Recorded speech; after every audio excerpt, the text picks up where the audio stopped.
Song of Solomon, chapter 1. Song of Solomon is a fascinating account of what appears to be a romance, but the closer you read it, it isn't.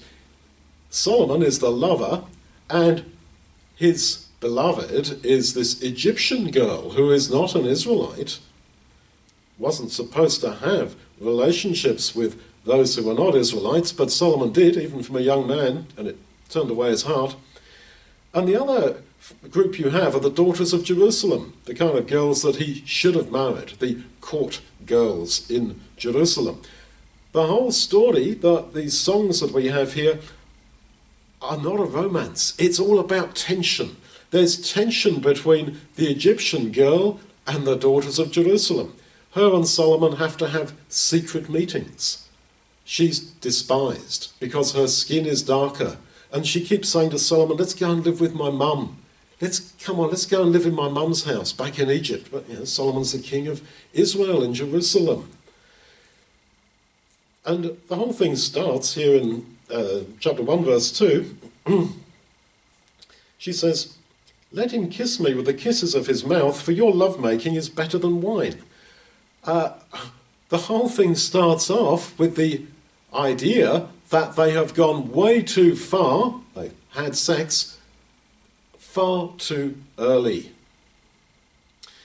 And they have tensions between themselves. He disappears. She walks the streets of Jerusalem in depression, thinking she's lost him. It's a fairly miserable story. And you expect a romance to end in the classic picture of marriage and living together happily forever after. And the whole book finishes with the two getting very bitter with each other, splitting up. He goes away with the daughters of Jerusalem, and she goes off bitter, cranky and angry with him. And the simple takeaway lesson is that relationships will not work unless you go God's way.